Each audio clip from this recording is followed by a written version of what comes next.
Let's dive into a crazy story where a girl fakes being ruthless but ends up spoiled by absolute psychopaths.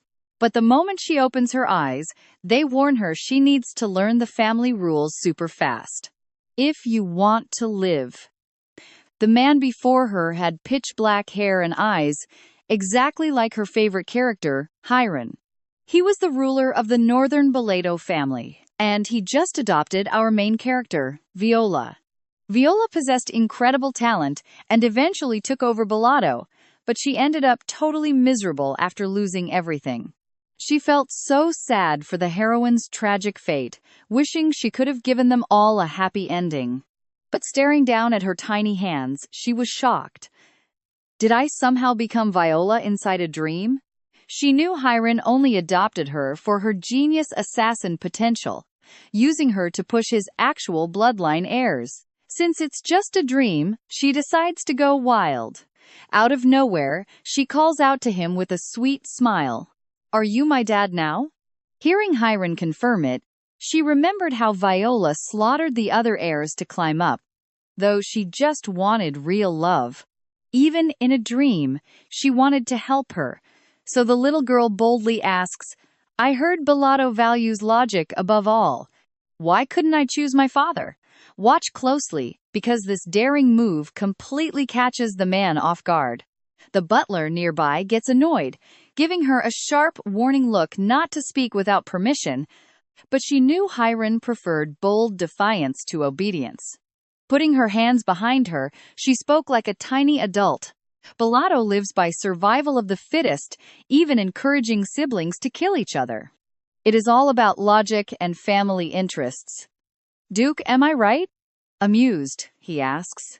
"Do you want to be my daughter?"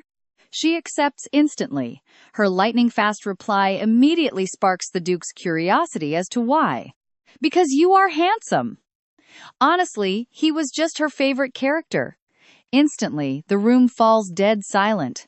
She emphasizes that this family bond is her choice too, not just his. He nods in defeat. Then, one last request. "I won't make you regret taking me in, but do not use me as a stepping stone. I want you to actually love me." She wanted to fulfill Viola's dream, not just a title, but a real dad. The air fills only with the sound of tense heartbeats. In her head, she couldn't help but praise herself. To her surprise, the man bursts into a deep laugh. Interesting. Instantly, a crushing bloodlust wraps around her, causing agonizing pain. It is just a dream, so why does it hurt? Let's pause for a second, because she hears him praise her insane endurance. Suddenly, the suffocation vanishes. She gasps for air while he says, "Work hard to survive. I won't kill you myself." Why was this dream so incredibly vivid? She had eyes red as blood. Armed with only a glass shard, she finished off the traffickers who kidnapped her. An untrained 7-year-old acting like a natural-born demon killer. It was a miracle he adopted her. Yet her incredibly mature thoughts didn't seem like a child's at all. That is when the butler realized that, despite her nerves, she was boldly negotiating with the Duke. Only pure mental strength conquers fear. That strict butler was already starting to change his mind. Meanwhile, the Duke remembered her tugging his sleeve for love. No one in Balato begged for affection, yet she demanded it. Suddenly, he got curious to see if she would survive in Balato, leaving the butler deep in thought. But then, the little girl panics. "Why haven't I woken up yet?" 2 days pass. Is this actually the legendary transmigration into Viola, the tragic lady of 10,000 deaths? She forces herself to calm down. This is a place where she must prove her worth to survive. First, she has to get the psychopaths of the Balato family to accept her as one of them. Next, she will push the eldest daughter to be the successor. Without Viola, that girl would easily take the spot. Once the heir is chosen, the bloody sibling war will finally end. She refused to lose everything like Viola. What is the point of an ending where you are totally alone? In her past life, her parents abandoned her, leaving her to grow up unloved amid constant mockery. She studied like crazy to build an enviable life, only to transmigrate the moment she opened her eyes. Having a family this time is way better, right? Stick with me because her entire survival plan starts right here. She remembers the Duke asking the butler about her survival rate, and the answer was under 10%. Get ready, because you and I are about to see that Viola's chance of survival here is terrifying, under 40%. Right then, she had no idea she was playing the role of an adopted daughter absolutely brilliantly. Hiram could read hearts, so he knew Viola deeply craved a real family's warmth and wanted him in her life. But he didn't get where that affection came from, never guessing he was actually her absolute favorite character. So she appointed Jenin as her official butler, leaving her frozen. She couldn't refuse the Duke, sparking a clash between a real maniac and someone just faking madness. He smiled with a dangerous aura, noting she had opened the door for him herself. Next time, just order it. Opening the door is always a butler's duty, my lady. She realized the test had begun. In the novel, he was a ruthless killer who slaughtered elite knights. At first, he wouldn't accept her as a bellotto, constantly testing her to see if she was worthy. She couldn't let him walk over her. Are you seriously trying to lecture me right now? Her coldness pleased him, prompting an apology. She pressed on, warning him that a butler advises, not lectures. Watch closely here, because to survive in the Bellotto family, she had to project authority and win allies. The servant's sole goal was making his master the absolute heir. Failure meant death, but success brought absolute power. She absolutely had to earn his respect, no matter what. I heard the butler is key. That is why I wanted to see your face directly and opened this door myself. Hearing her, the man knelt with a captivating smile, saying this was the face he wished to see. She praised him, but made it crystal clear she would not tolerate a bad attitude, no matter the excuse. Her massive murderous aura shocked him. Normally, releasing that intent would turn her pupils red, the mark of a genius killer. Even though her eyes did not change, he felt an immense pressure that instantly thrilled him. Suddenly, she declared she would give him his first major order. Shocked but maintaining his composure, he smiled and agreed. Go fetch a quill and red clam venom, she commanded. It was a lethal toxin. His sharp gaze seemed to pierce right through her. She turned around, asking his true function. The servant replied he was to support her and watch her every move. Then do your duty. He nodded without questioning further, promising to return with the item in exactly 12 minutes. Did you feel that crazy tension too? What a moment! Left alone, she wiped away cold sweat from fear. Right on time, the servant returned and delivered everything immediately. According to the book's plot, the twisted fifth young master Vigon would arrive tomorrow. Trained to kill since birth, he was a ruthless weapon. But this should be enough, right? She was determined to survive by faking madness among absolute psychopaths, taming the deadliest butler in her service. Suddenly, the young killer knocked on her door, but our protagonist didn't back down. She calmly sipped her tea and invited him in. He was her most ruthless rival and a potential psychopath. As soon as the young master stepped inside, he declared impatiently, "Don't ever dream of being my sister." Yet she knew his contempt was not genuine. Secretly, he was dying for a sister. Upon hearing about her adoption, he had been ecstatic. But his mother warned him that a commoner without noble blood was not worthy of being his family. She is just a sacrifice. That is why he believed she was unworthy of being his sister. So he arrived, determined to terrify her with his worst side, leading to a huge fight that would ruin their relationship. Avoiding that terrible fate, she playfully asked what she was then, if not his sister. Recalling his mother's words, he repeated she was a sacrifice, but her total lack of concern completely threw him off. She was supposed to get mad and attack so he could win her respect as the older brother, he complained. I just insulted you. You should be furious. In response, she calmly set her teacup down. Wait a second. This instantly filled Viggen with pure excitement. The tension reached its limit, yet he touched his cheek, astonished by her sudden attack. Nice aim. And trust me, you and I are going to love watching her fight to survive. Get ready, because today we are watching her try to scare him, only for him to ask a highly dangerous question. After saying that, his face completely changed as he burst out laughing. What an interesting sacrifice. You really are crazy. So, will you give me a hug? His adorable look almost made her completely lose her composure. But in Bellotto, a hug did not mean affection. It was a tactic to analyze the opponent's body for weaknesses. Seeing him act so sweet and asking if she could refuse, she played along like a true Bellotto. He hugged her, laughing arrogantly. I really like you. I wonder which one of us will take down the other first. I am so curious. Remembering how ruthlessly this boy hunted her down in the original story, she swore she would bring him to her side. While they held each other tight, a man suddenly interrupted. Smiling, he introduced himself as the young lady's butler. The Duke gave the young lady 10 days. During this time, please refrain from provoking my lady. He clearly saw the real intentions behind that hug.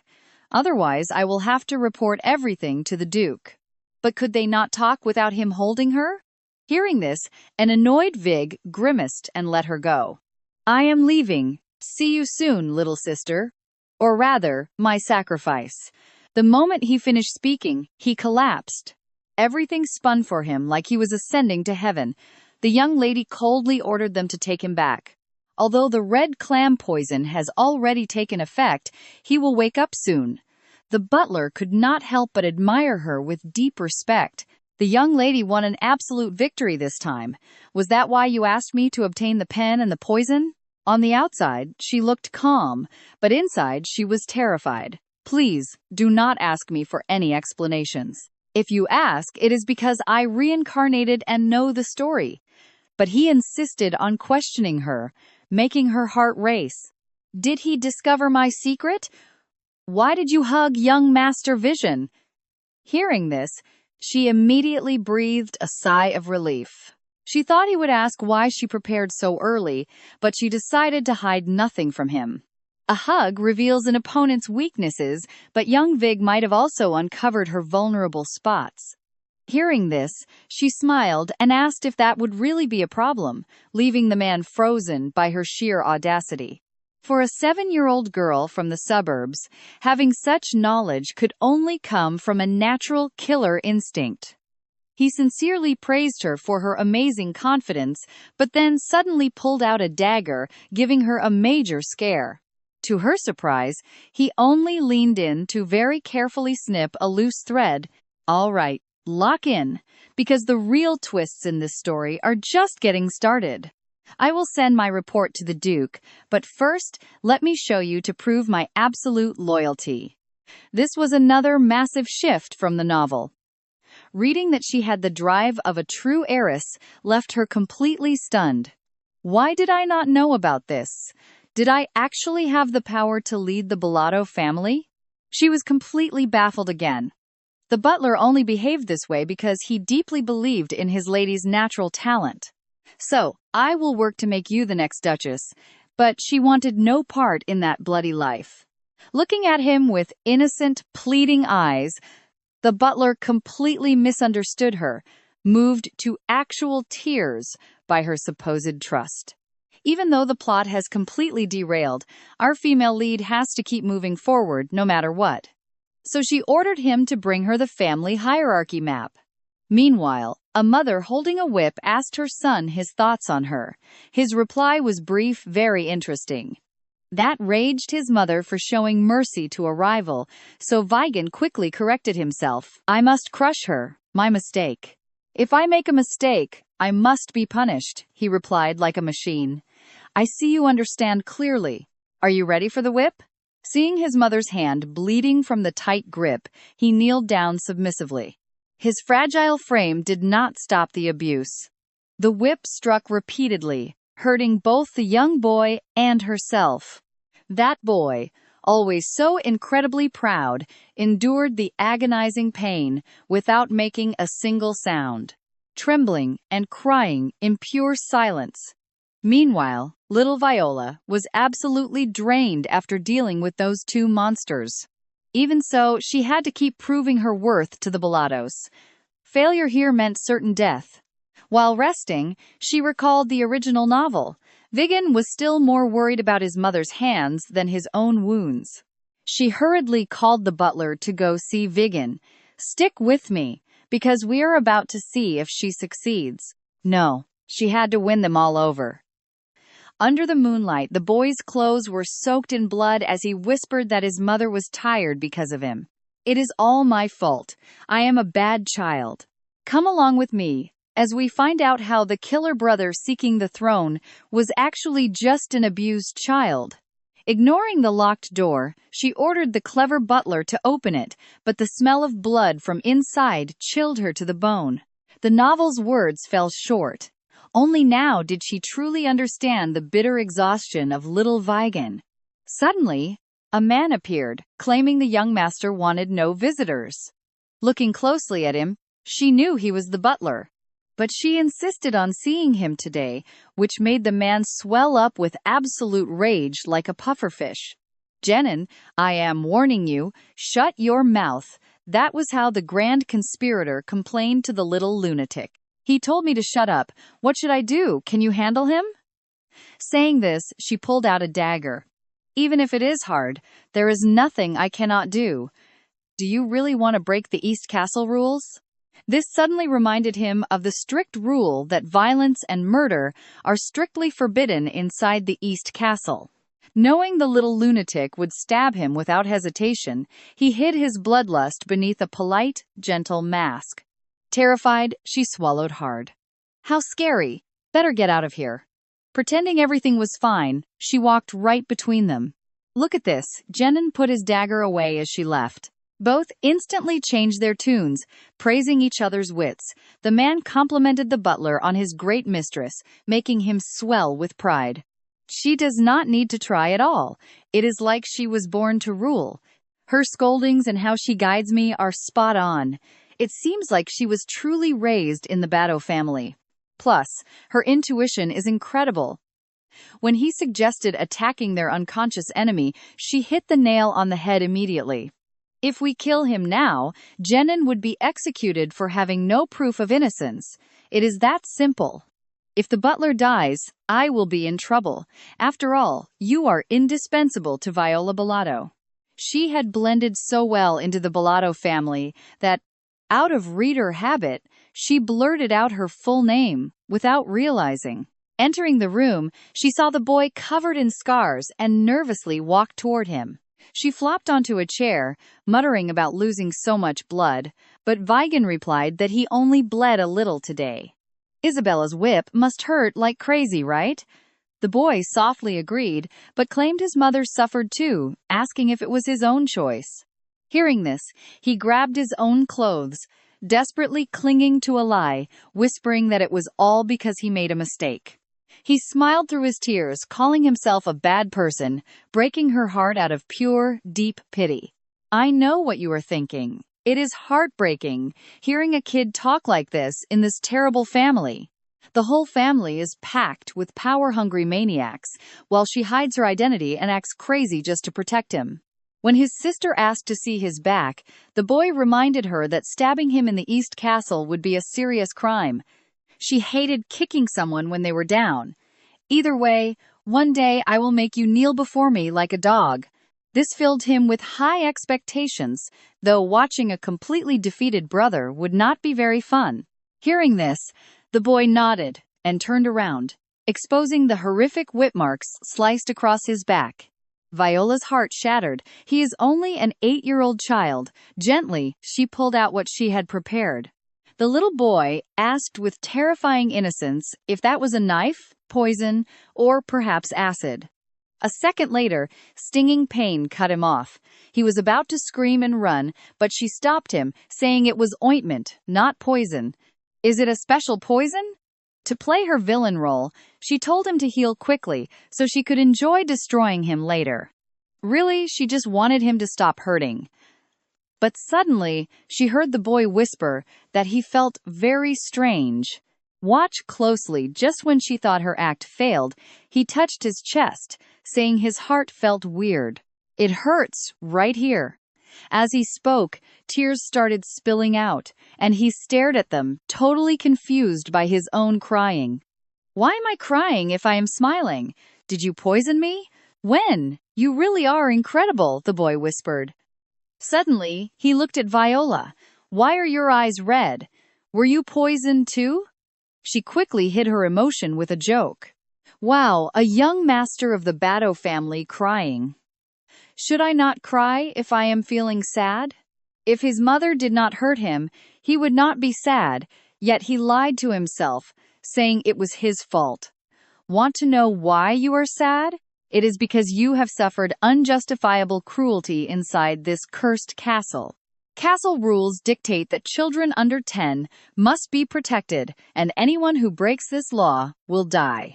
This would eventually force him to punish that crime, yet his mother seemed strangely pleased with the whole situation. And that is where we leave it, with a future king destined to destroy his own mother just to make her happy. Unreal.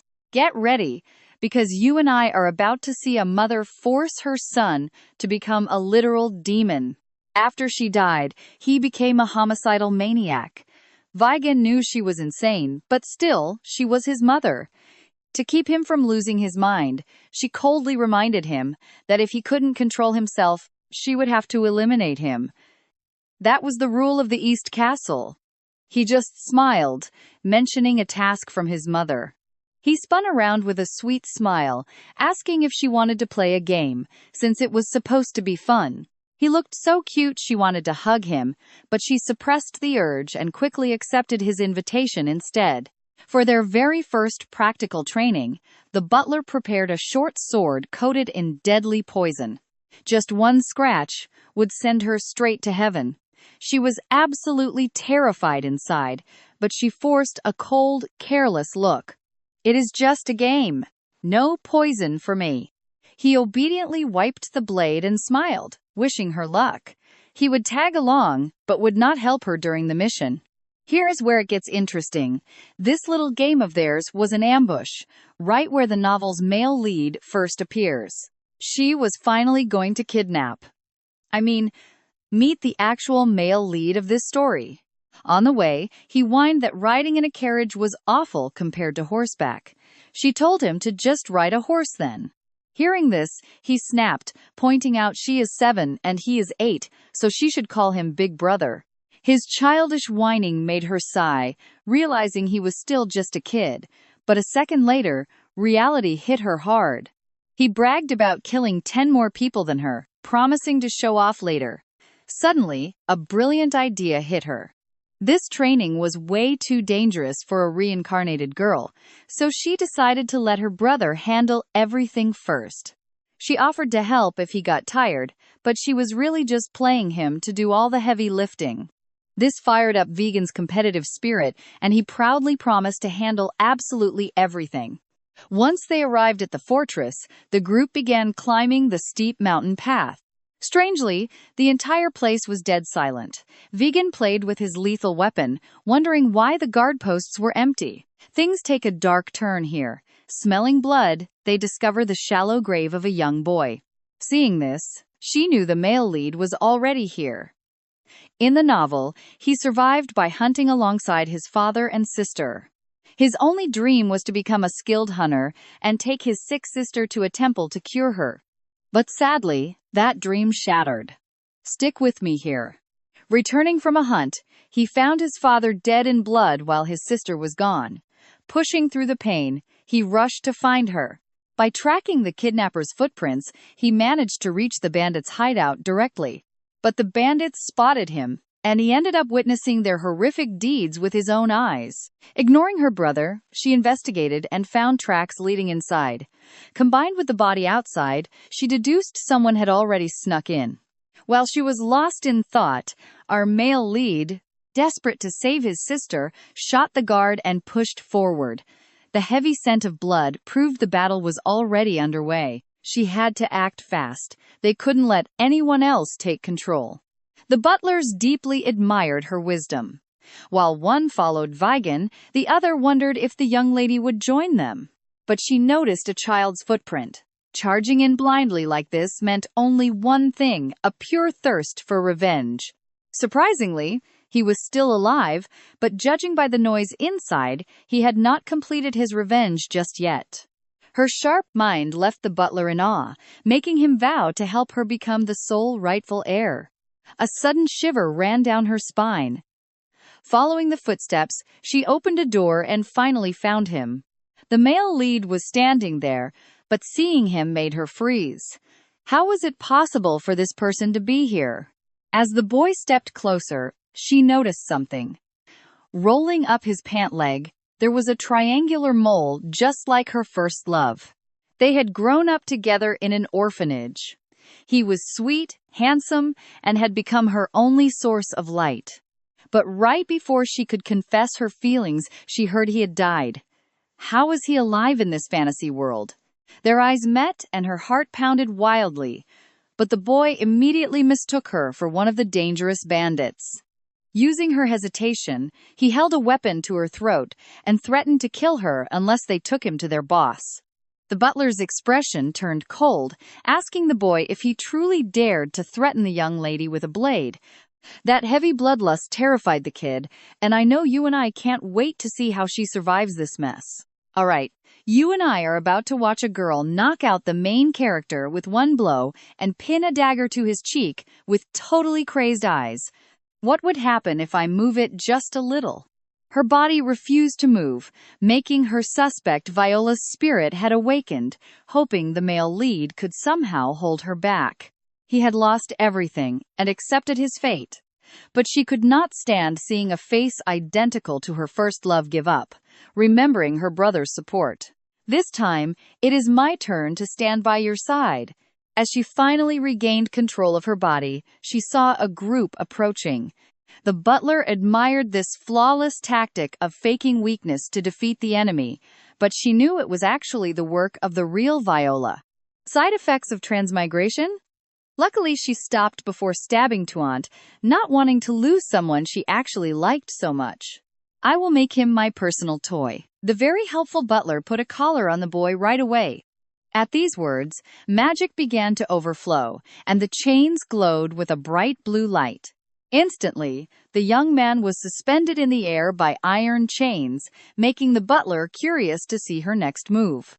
Now pay attention here, because she says a biting dog needs discipline, causing the cunning butler to back off immediately. The moment the man left, guilt overwhelmed her. What should she do now? She saved him, but the Bellotto family discipline is brutal. With that face identical to Hanjun, it is impossible for me to treat him so cruelly. Just then, the young man woke up slowly, only to find himself gagged and bound hand and foot. That sheer bloodlust proved he was not her first love, so without any mercy, she began rubbing his pathetic failure in his face.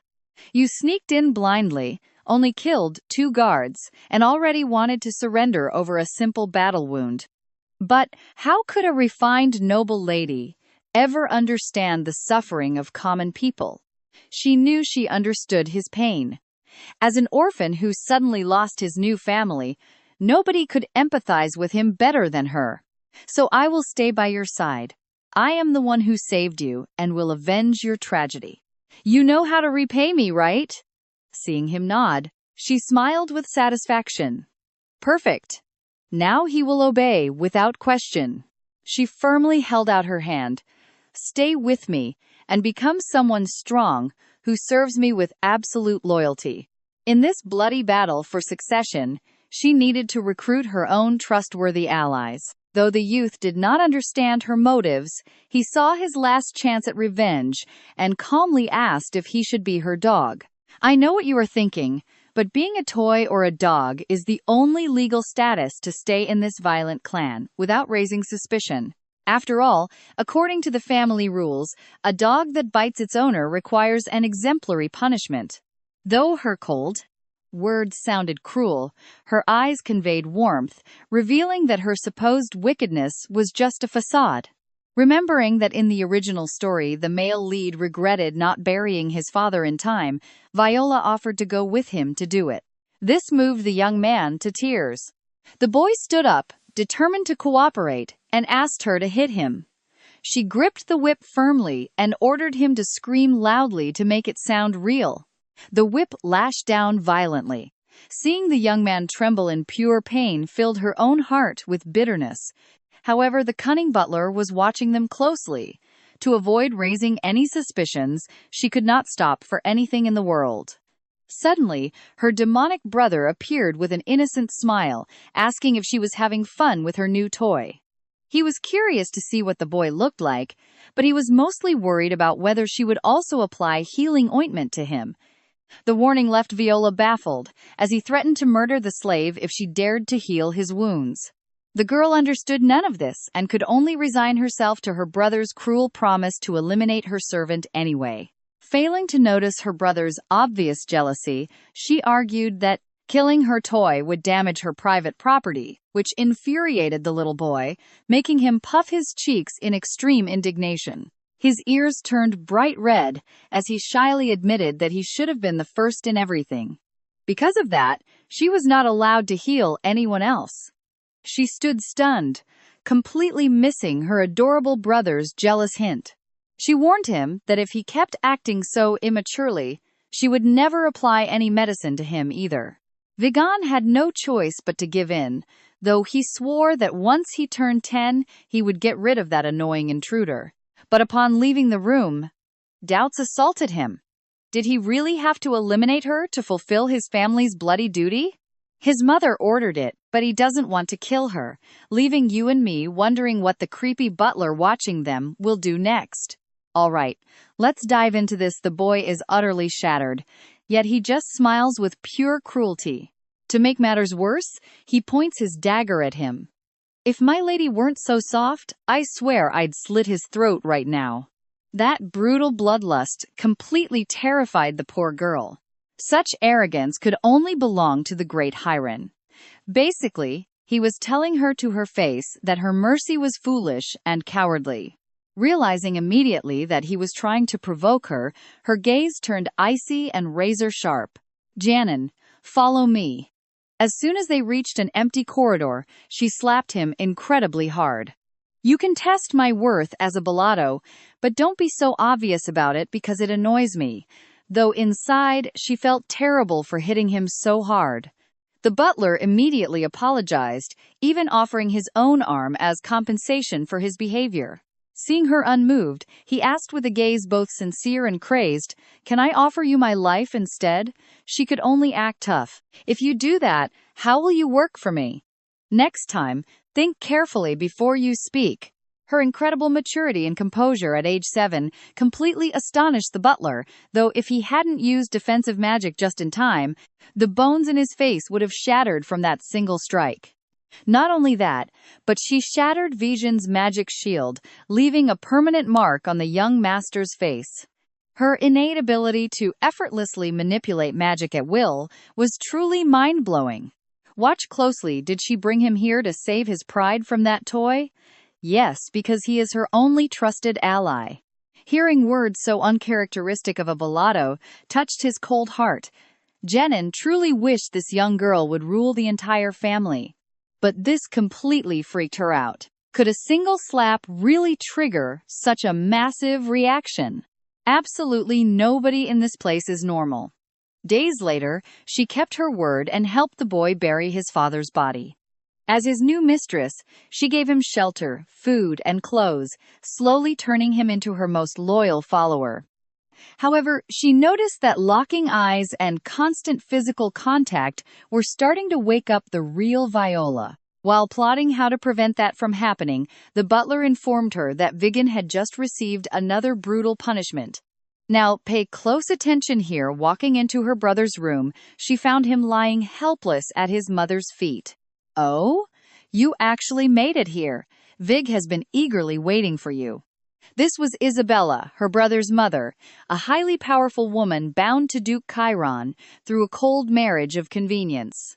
She greeted her with an elegant bow. "Hello, Duchess Isabella. I see you went to the trouble of researching me. Of course, this is a ruthless battlefield.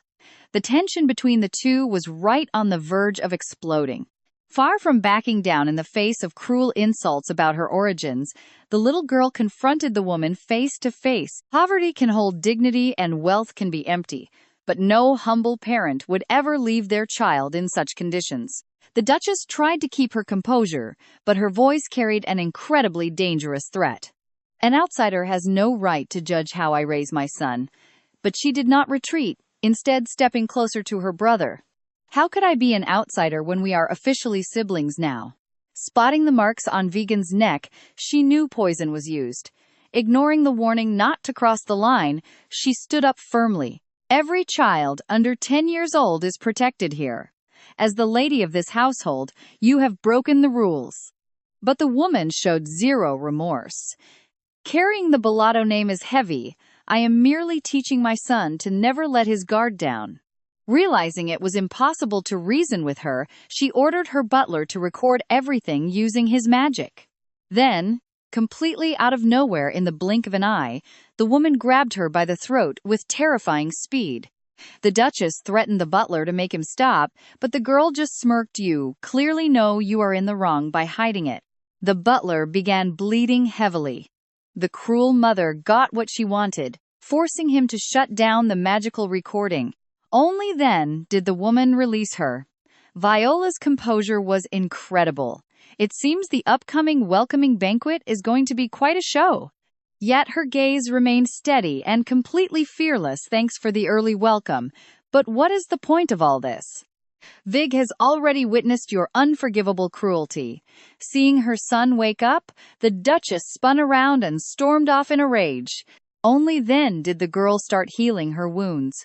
She realized that motherly treatment was not love, but obsession and pure abuse. Hearing her brother groan in pain, she teased him, "Weren't you supposed to be tough enough to handle those whippings?" He wasn't annoyed. Instead replying, "I will definitely be the one to defeat you. I won't let anyone else lay a hand on you." And trust me, beneath that dark promise to kill her lay his twisted yet sincere desire to protect her. Trust me, you and I are jumping straight into some absolute madness because she suddenly told him to lie down so she could help him sleep. This really sparked the boy's curiosity. Was she going to use sleeping pills or some incredibly strong anesthetic? He sighed softly, asking her to lie down first, staring with anticipation while noticing just how tiny her hands were. So small and fragile. Was she not afraid of getting hurt? She had no clue what he was thinking. Remembering a baby sleep trick from a book, she slowly approached her brother with a highly dangerous look. "Do not lower your guard, or I might get rid of you." Suddenly, heavy sleepiness washed over Vigan. She mimicked her mother, grabbing his neck like a doomed child, and that terrifyingly familiar touch made resistance impossible. He drifted off under intense pressure, a cruel habit deeply drilled into him by his mother since he was small. He always had to fight to the absolute limit of his strength before finally closing his eyes. If no one came for him at night, fear paralyzed him completely, triggering the most severe insomnia imaginable. Seeing him asleep, she tried to slip away, but a trembling hand grabbed her. "Please do not leave. Stay with me. Now, pay close attention because poor Vig confessed he hates being alone even in dreams," as she gently wiped his tears. Under the night sky, they curled up and slept deeply, but distant voices woke her up just a short while later. The butler had to brief the Duke early, leaving him no choice but to wake her, having witnessed her true face. This terrified her, exposing a dangerous bloodlust hidden right behind her gentle facade, as she quickly faked a subtle fear. "Why are you doing this?" Once she realized her secret was safe, sheer exhaustion took over, and she crashed instantly. The butler sighed in defeat, but very gently brushed a few stray strands of hair away from her sleeping face. Deep down, he had to admit she looked incredibly adorable, sleeping so peacefully. Great mages often struggle with controlling their sleep. He figured it was a test and told himself he was overthinking. The next day, the Duke stepped out of his bath, and the butler dressed him while complaining that Lady Lear would hate this. She always warned that the Duke would catch cold leaving the bath, worrying he would end up with a terrible stomach ache. After all, Lear had been the one and only true love of his entire life. Even with his protective magic, she still feared illness, while he joked that guarding his body was her ultimate mission. But cruel fate took her away. Hearing that Jenin was waiting outside with a report, he gathered his thoughts and allowed the man to enter. Learning that Lady Isabella was keeping a very close eye on Viola, a sudden spark of interest woke inside him. Since losing his beloved, the Duke had buried himself in work, so seeing him smile again brought the butler massive relief. "I know exactly what you're thinking." And yes, the butler took this chance to insist he'd never regret meeting her in person. Hearing this, An readily agreed, leaving the butler feeling absolutely thrilled about the outcome. This should score some points with the young lady, right? Leaving, he boldly added he spoke for himself, not as butler. He just wanted to declare how charming Lady Viola was, leaving both men sharing a look of absolute confusion. The Duke dismissed the comment as useless, while the butler thought cuteness was a heavily underrated virtue here. To the Bellato family, being cute was completely worthless. But upon returning, the butler brought a gorgeous, fashionable dress. "You will look adorable wearing this," he said, but she mistakenly assumed it was yet another harsh test. Nobody survived in this household on cuteness alone, so she picked comfortable clothes and followed him out. Despite not understanding his real plan, the meeting was at a dessert shop, which was completely impossible to resist. While she happily devoured her sweet treats, the butler elegantly poured her some freshly brewed tea. Everything seemed fine, but the cafe was strangely empty. Suddenly, she froze. Why on earth was Duke Hiron here? Spotting the Duke, her first instinct was to greet him, but the tempting pastries made her ignore him entirely instead. When she snapped out of it, she noticed everyone around was staring at her with deep indignation. She awkwardly clasped her hands, glaring furiously at the culprit beside her. "Is this a setup? You totally tricked me." The Duke gently raised his hand, plunging the entire room into absolute silence. Greeting him now would just be too awkward, so her only option was to keep her composure and act cool. Looking at his angelic face, she fully understood why a book titled 101 Ways to Woo High existed. And that is where we leave it, officially family, though she proudly shut those files knowing he hates docile kids. "Should I thank you? Or shouldn't you thank me instead?" Right in the middle of their tense debate, the delicious aroma tempts her to eat a pastry without thinking. Her adorable look makes the Duke stare. When she finishes, she quickly tries to play it cool by shyly offering him one. The powerful man is completely thrown off by this. If she doesn't even want it, why give it to me? Isn't he my father? A strange warmth washes over him as he reaches out to wipe the cream from her lips. With an ironic tone, hiding his actual feelings, he sarcastically remarked, "This is the first time I've seen a Bellato with food on their face, especially since everyone in the East Castle bows down in deep respect." He silently wondered why she wasn't doing the exact same thing. Gathering her courage after eating, she replies, "Is that what my father wants? If you wish it, I will, but if it annoys you, I never will again." Those gentle words were incredibly similar to what Lady Lear used to say. But the man assumed it was just a practiced facade and coldly snapped a Bellato must always act like one. Now watch this part. She dramatically slams her cup down and seriously begs him to be her real, loving father. "Please, take proper care of me."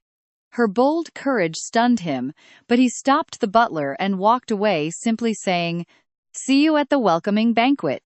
Once the Duke left, she burst into tears, hoping her emotional strategy would finally work. She knew deep down that the Duke had absolutely no defense against cute and adorable things, but since she didn't find herself pretty, she chose high drama as her only weapon. On his way back to the mansion, he could not stop thinking about the little girl's soft, innocent face. All kids make a mess while eating, which is why Jenin thinks she is adorable. His expression showed actual warmth. She is a clever girl who plays amusing tricks on me. This made the butler realize the Duke was acting very strange. Returning home exhausted, with her butler right beside her, she remembered she still needed to confirm one highly important detail, so she immediately ordered him to summon the original male lead. She wanted to examine his body to see what contact would awaken the real Viola, completely shocking the innocent boy into a deep blush. While inspecting his physical features, she touched him everywhere, realizing everything was safe as long as they never embraced each other. Yet, he felt something odd, like he had seen her before, but trust me, you and I know that is impossible. I know what you're thinking, but remember that the novel says this kid was literally born for the sword. So, you must train. Releasing his magic chains, she tells him she has no use for a hound without fangs. Master the sword for my sake, and I'll find you a truly legendary swordsman to train you. Holding his gaze for 5 seconds makes her head spin, but she quickly notices his bright red face. While she stands there utterly confused, the loyal boy timidly asks if all noble ladies touch a man's body like this. Hearing his innocent question, she just bursts out laughing. Mentally, she is already 21, so she just sees him as a kid, patting his head like a little puppy. Back in his quarters, the butler serves him dinner, while teasingly calling him a little toy dog. But pay attention here, the boy actually asks the butler what they call dogs owned by noble families. Learning they are called pets, he resolves to master swordsmanship just to be his savior's favorite little puppy. More pats on the head for him. They both find peace with this, though she suddenly gets shivers down her spine. The next day, she visits the annex to find Tuent a teacher, a place teeming with legendary warriors and master mentors. Hickson was once Hiron's brother-in-arms, a legendary hero back in the day, but now? Just a pathetic drunk. But think about it. Training with a known drunk is actually the perfect way to avoid raising any suspicion. Not only would this help our protagonist grow incredibly fast, but it would also win his absolute loyalty. Upon arriving, she finds the fallen hero drowning in his own misery. Viola bluntly snaps at him, asking if drinking like this will somehow bring his dead daughter back to life. He tries to throw her out in a rage, but she fires back, asking if his daughter isn't dead, completely triggering his anger. But he suddenly calms down and lets her go as she asks, "Do you want to know who killed your daughter? I saw it all." Hearing that, he uses magic to sober up instantly, remembering a freckled, red-haired little girl trapped in a filthy sewer who wore cross earrings, dying with faith that her dad would save her. Trust me, we need to see what happens next. Come along with me as we watch Viola use her novel knowledge to reveal a dark truth about Hickson's kidnapped family. While you searched for your kidnapped daughter, they also murdered your beloved wife. It all feels coldly calculated. Do you really think this is a coincidence? Think carefully. Back then, blinding grief kept him from thinking straight. Only now does he realize she is Duke Heron's brilliant new adopted daughter. Though he doubts her, the girl simply hands over this crucial information. He asks what she wants, and she smiles, saying, "I have a big biting dog, help me tame it." "Help me tame it, sir." Meanwhile, the cold Duke of Verado turns ridiculously overprotective, leaving his new daughter totally stressed. He calls her to dinner again, but she sits there completely frozen and dead silent. By rule, the Duke never meets privately with any successors to avoid any rumors of favoritism. Yet out of nowhere, his very first complaint is, "Why are you letting Hickson get so close? Did you ask him to hold your hand?" The Duke's sour jealousy flares up instantly as he rushes to pull her away. "After all, you have no interest in being a father, but I will protect her with absolute sincerity." Stubborn as always, he just tells her, "Do whatever you want." But the moment she leaves, the Duke snaps a bunch of writing pens, completely baffling his butler. Now, pay attention here, because Viola, thinking this is a loyalty test, decides to use that foolish idealist for her own gain. But the Duke is still deeply annoyed by that stupid handshake, completely freezing her out with a terrifying glare. Do not go around offering your hand so easily, or it might disappear before you even notice. Right after threatening her, the Duke serves her dinner and offers a special sweet dessert. Seeing his daughter so genuinely happy over a sweet, he stares intensely, accidentally making her feel pressured. "Father, could you stop staring while I eat? It is highly impolite to watch me like that at the table." Those sharp words instantly remind him of his deceased love, yet he coldly snaps back that everything she enjoys comes from him. For him, this level of attitude is fine, but she quickly reminds him she did not come here willingly. "You are the one who insisted on bringing me here, so do not brag." Again, her words echo his past love. He gracefully admits his mistake, only to notice that Viola is now absolutely glaring at him. She is not intimidated at all, firing back that he started it, and an eye for an eye is the Verado way. Let's be honest, we all see her take a moment to admire how gorgeous Heron is, while he asks about self-defense. Yes, it is just a completely justifiable epidemic prevention. Faced with this cute slip of the tongue, the Duke corrects her, starting a childish argument that totally infuriates her. She has the mind of a 20-year-old, yet she is being mocked, so she screams back. Epidemic prevention. Her killer instinct slips out by accident, amusing the Duke as he teases her terrible pronunciation and weak hostility. Frightened, the little girl pulls back her killer aura immediately. Watching her control her emotions and switch masks so easily absolutely fascinates the Duke. She would be absolutely perfect if she just stopped being so incredibly adorable. Noticing food on her lips, he orders the butler to educate her, but her cute face is stuck in his head. The very next day, Viola takes our protagonist to learn swordsmanship from the legendary Hickson. The boy's cold and indifferent expression, when he is focused, heavily reminds her of Duke Heron himself. Leaving them to train, Viola heads back to the mansion and runs into a crazy woman asking if she is the sixth lady. This eccentric woman with bright pink hair and a red suit is actually one of Heron's closest confidants. Her name is Zan, a puppet master, and she is shocked when Viola calls her by name without ever meeting. "Did the Duke mention me?" He is not that thoughtful. But Viola disarms her, asking why she likes such a cold man. Zan quickly recovers, smiling as she asks if their Duke is not just incredibly handsome. It is true, since the novel explicitly stated that she was completely obsessed with Heron. Warned not to cross the line, Zan just gets excited, asking if dying by their Duke is not absolutely fascinating. Even if she is completely insane, her skills are terrifyingly brutal. Curiously, she asks the girl what she truly thinks of her. And trust me, to our little Viola, she is just completely creepy. Come with me to watch our female lead humiliate this creep. Seriously, how disgusting is it to chase a married man? Even if it is just a political marriage, throwing yourself into the middle of it is completely insane. But she works incredibly hard to be useful to the Duke. If she were actually useless, my father would have never let her live. Overall, I think you are worth the effort, and I hope you will end up being useful to me too. Remembering everyone else's cruel insults, the girl's genuine words suddenly brought his wounded soul back to life. Someone was finally recognizing her true worth.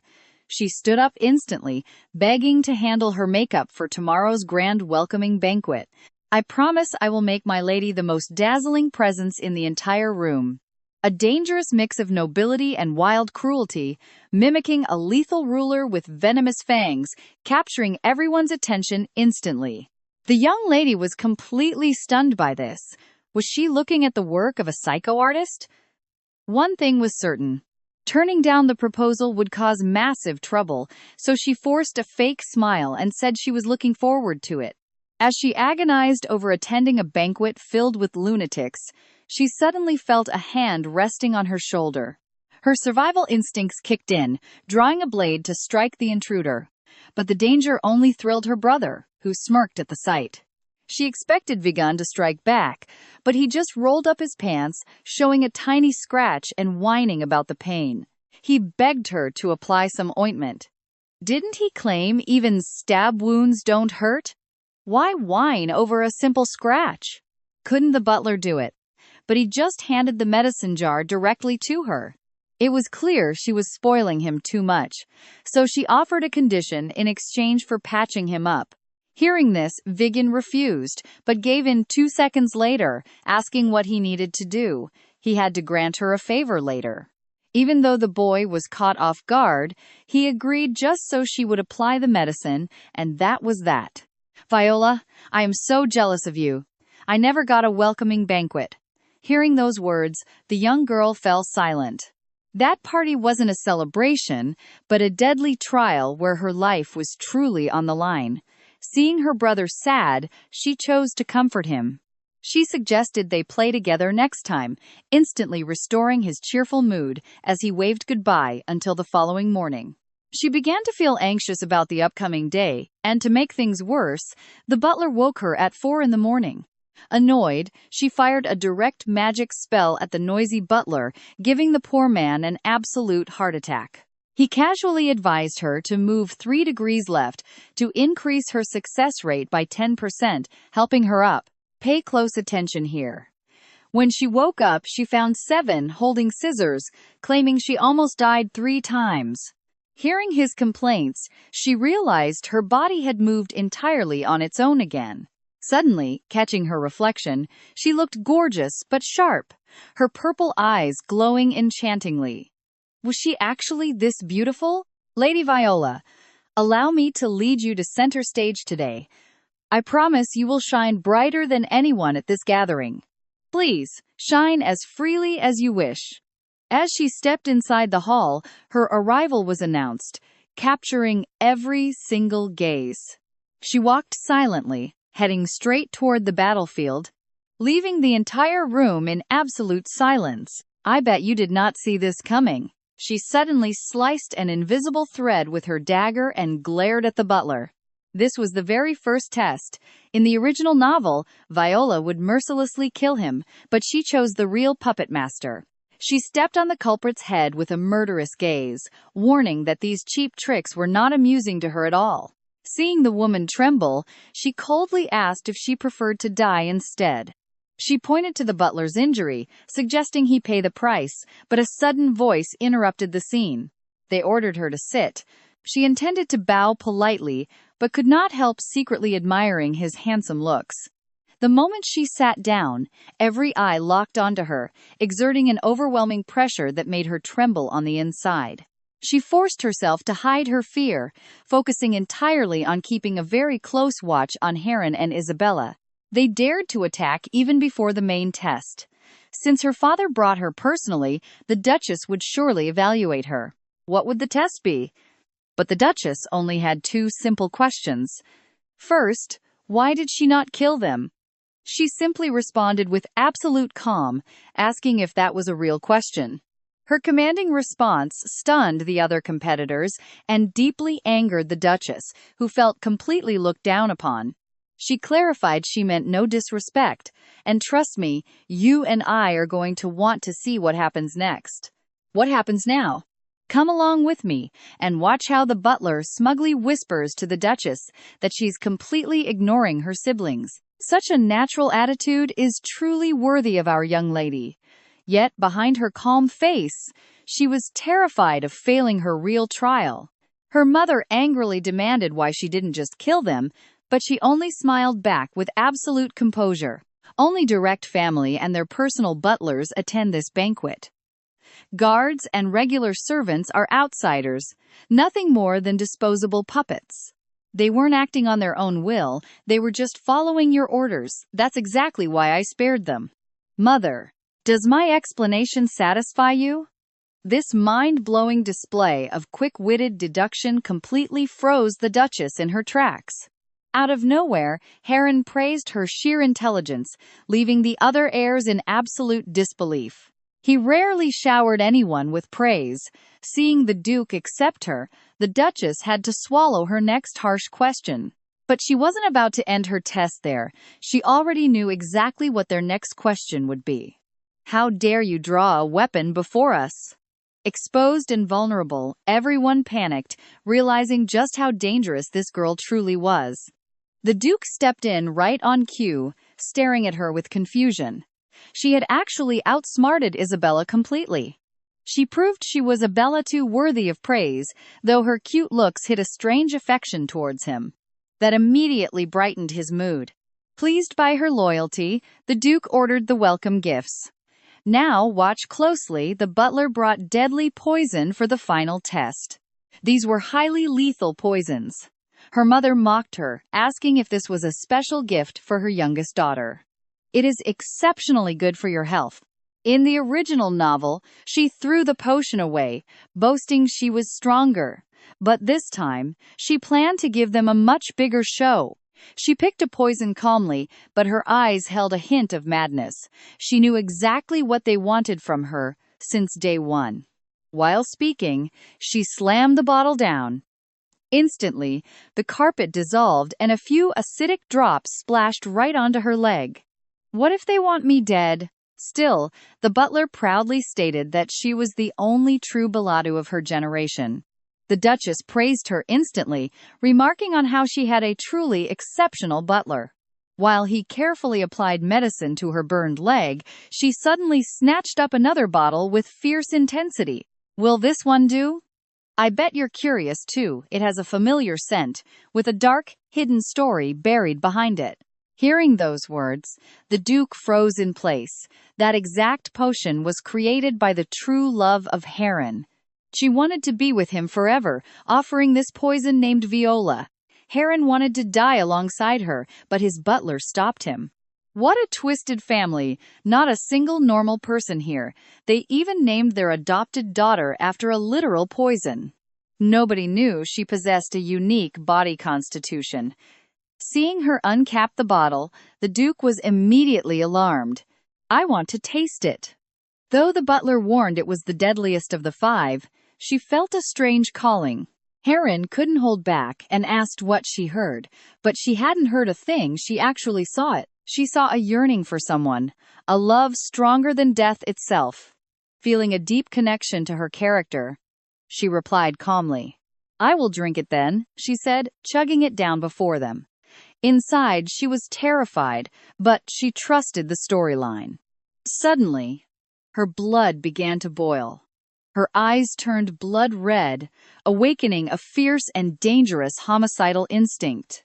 That violent bloodlust terrified her completely, but her sheer willpower managed to suppress the urge to kill. Her brilliance, sharp wit, and incredible self-control proved she had no intention of hiding her ambition to rule them all. Such a strong rival thrilled the Duchess, and the Duke accepted her as the perfect Belatu. Why did her recklessness bother him? She shook the empty bottle with a smug, arrogant smirk, though internally she was thanking this world's rules. The poison bearing her name couldn't harm her. She only managed to finish it by pretending it was just fruit juice. If her mother knew, she would explode with rage. Can we eat now? She asked, and the Duke nodded solemnly. After surviving the suffocating tension of that nerve-wracking dinner, she was secretly jumping with joy inside. Her father seemed quite pleased with her, especially since she didn't even glance at things that didn't interest her. The cautious glances from her siblings confirmed they finally accepted her as a true member of the Belatu family. However, Hara's sharp eyes remained locked onto her. This perceptive silver-haired girl was the 4th daughter, using her brilliant intellect to overcome her physical limitations. In the original story, these two were destined to be bitter, mortal enemies, but seeing her incredible cleverness, she wanted her as an ally as soon as possible. Besides, Hera would be a super wealthy sister. Who wouldn't want a millionaire backing them? Stick with me to find out what happens next. Join me as we watch our exhausted female lead, who only wanted strawberry ice cream to soothe her terrified soul. She passed out instantly, but her butler, Zenon, stayed right by her side, keeping watch all through the night. Waking up groggy 4 hours later, she was completely shocked to see Zenon still standing right there. Turns out she kept kicking off the blankets, and he feared her stomach would suffer, especially after drinking poison earlier. But maybe it was not just worry. Did he fear her showing weakness would jeopardize her identity as a Belatu? To her surprise, he gently said, "I am glad you are not sick." Right after that, he asked for permission to apply some healing ointment. With her approval, he removed his gloves for the first time, gently treating her injured leg. "But my lady, may I be honest? It pains me to see you hurt. Am I strange?" Hearing this, she froze. Was he not supposed to be completely emotionless? Someone entirely incapable of feeling empathy for others, let alone understanding his own complicated emotions. Yet, he kept confessing that he had never felt anything so bizarre, annoying, and deeply unpleasant. "But I know one thing. If you get hurt, I will be devastated. Please, promise to keep yourself safe." Hearing this, she realized Zenon had truly changed. Was it because Viola herself was acting differently now? Pay close attention here, she suspects this is another test. How could a Balatu never get hurt? What is his game? She was the master he served, so he should stop talking nonsense. Yet, she secretly craved his gentle words. "I won't get hurt, so do not grieve." Craving that comfort felt like pure greed, born from some unknown depth. Then he made a request, "Please, give me an order." Intrigued, she asked what kind, and he replied, "To protect you. I want to protect you." That incredibly sincere look in his eyes almost fooled her completely. She reminded him that a butler is no guardian knight, just like her duty as a Belatu was to protect the North. He understood perfectly, but he was not giving up. "If I were an outsider like Hickson, would you let me protect you?" Confused, she only offered a simple maybe. Out of nowhere, Zenon handed in his resignation the next morning. He refused to remain just a butler. This left Viola completely speechless. He swore to become strong enough to protect her far better than Hickson. "You and I both know reality is cruel." His 7-year contract was still active, and quitting would cost 10 billion. Since he had never once considered resigning before, he had never even read the termination clauses. This made Viola sigh in relief. She really could not afford any unexpected changes. The novel stated there was no better butler than Zenon. Since he could not afford the fee, she decided to console him. "Just stay by my side and be an efficient butler." Her words melted his frozen heart, and he smiled beautifully. But he had one thing to report. "Your dog is getting beaten daily, and they say he will die like that." Recalling the protagonist's god-tier battle skills in the novel, she assumed it was just some brutal, hardcore training. "I trust that Hickson would not actually kill my dog." Hearing this, Zenon's jealousy flared up. Even though Hickson was once a hero, he was a slave for 3 years. This sudden comparison made him realize something. Could this bizarre, irritating sensation be what people call jealousy? But she only wanted an efficient butler, making his jealousy useless. Unfortunately, giving into it was not entirely crazy. "Would you like to visit the training grounds and see how Hickson is treating your property?" Despite his serious tone, she felt he was just tattling on Hickson. Still, curious about the training, she went along. Arriving there, they saw her dog locked in a brutal fight. Sensing the terrifying bloodlust, she was utterly baffled. What is going on here? Hearing that this was merely training left her completely speechless. They called that terrifying bloodlust a simple duel. Hickson, grinning, proudly asked if he looked slimmer and more handsome. Just yesterday, she had dined with her exceptionally gorgeous father.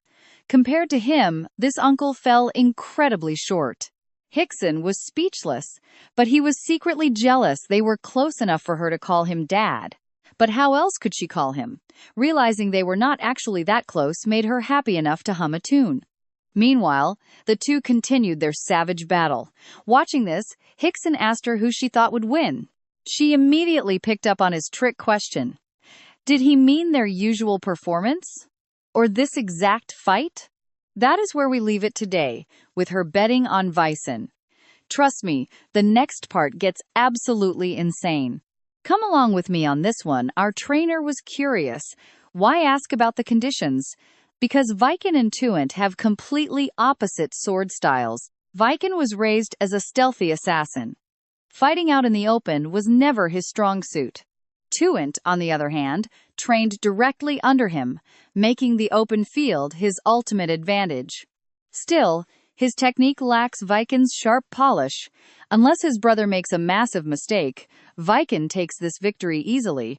Hearing this made Hickson beam with pride. At just 7 years old, she was already analyzing terrain, skills, and combat conditions. It was mind-blowing for a young child to think this way. But if her brother gets careless and slips up, he is done for. After all, Vicen is still young and treats battles like a game. Suddenly, they both notice Viola entering the training yard. Tuent immediately locks in to avoid disappointing his master. Vicen gets pretty hyped up about her arrival, too. He desperately wants to prove his strength to her. With their goals set, both prepare for an intense life-or-death clash.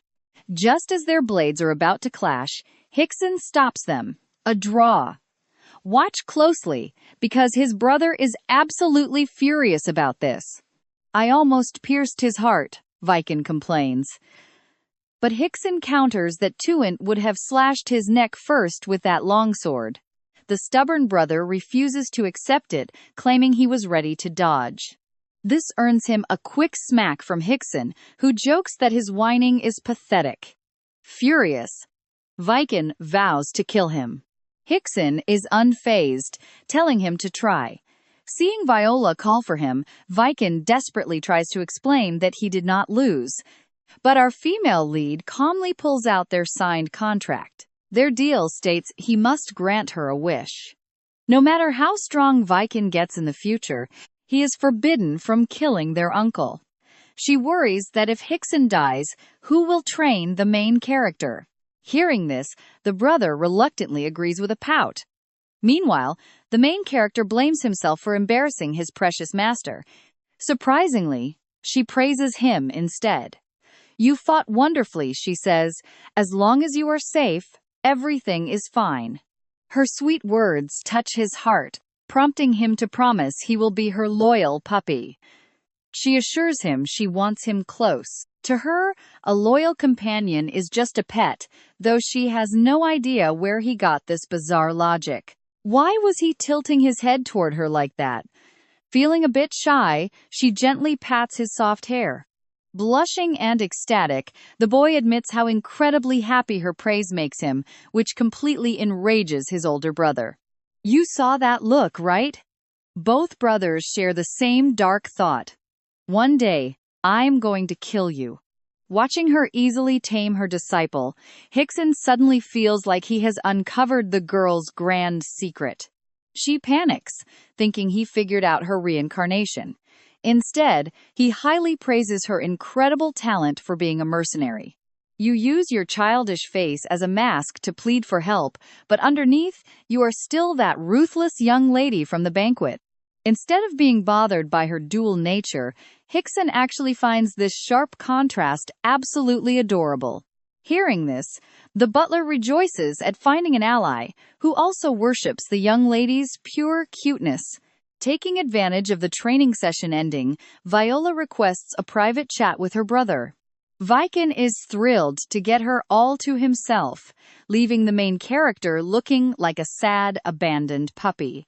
She says a few quick, parting words before leaving, with a heavy dose of anxiety in her chest. She almost made eye contact for over 5 seconds, which would have awoken the real Viola. Back in her room, she warns her brother to stop being hostile toward her new pet. After all, getting rid of the original main character would cause an absolute catastrophe for her. You must act superior. But he completely misinterprets this, wondering if she wants him to look more attractive. When she gives a distracted nod, her brother immediately obeys, leaving her utterly bewildered. The original novel never mentioned Viken being obsessed with his looks. Was she actually changing his personality for the better? Besides, the butler's behavior is getting stranger by the day, and the main character is content being her little pet. Still, the main issue is that Hara has not shown up yet, even though the original novel said she would arrive right after the banquet. But even after waiting patiently for 2 whole weeks, there is still no sign of her. Deciding she needs to throw out some bait, she sends a note to Hera. Watching this, Hickson gets curious about the letter, but she just smiles mysteriously. It only said she wanted to get along. By the next day, their long-awaited guest finally arrives. A pale, sickly girl enters with her heavy escort, but immediately commands all her subordinates to leave them. Our female lead dismisses Jenna as well, politely asking her sibling if she would care for some warm tea. And that is where we leave it today, with our main character mourning her strawberry drink. Quite a cliffhanger, right? Get ready, because you and I are about to watch a dangerous heiress unleash her raw bloodlust the second they are alone. Why are you insulting me? But she never meant to humiliate Hara. That note simply read, "Let us get along while we are here in Belatu." But to Hara, it felt like a direct slap in the face, a sign she was not even seen as a rival. With her physical frailties, it cut deep. I am so sorry for causing this misunderstanding. I am still not used to being a Belatu. But tell me, why did you agree to come? Is it your duty as my older sister to inspect my face? Go ahead, stare at my face all you want. In the original novel, Hara actually dropped out of the succession race to support the family's next leader. She hid her claws, manipulated her siblings, chose the allies and the successor herself, earning the ultimate respect of the Duke. So she had to win over Hera, who came to test her. Plus, she noticed since the banquet that her sister possessed an undeniable natural confidence.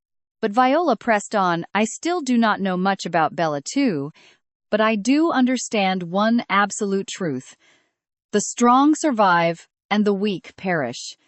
If you do not prove your worth, you get eliminated instantly. How could an illegitimate daughter like me survive here? I do not even have a single official mission to my name. If you do not mind, will you hear me out, sister? First, she needed to play the brilliant role Hara respected. She wanted to win over her cunning, sickly sister with pure logic, but Hera actually wanted to see her bold, arrogant side. She was someone even Viken did not dare to mess with, holding an open pass directly to their father's private office. Never lay a finger on my sister, was the direct command from their father. Someone that heavily protected could never lead the family. But, ironically, that was exactly what her sister wanted all along. After all, your goal is to be the kingmaker. She thought she had kept that hidden from everyone.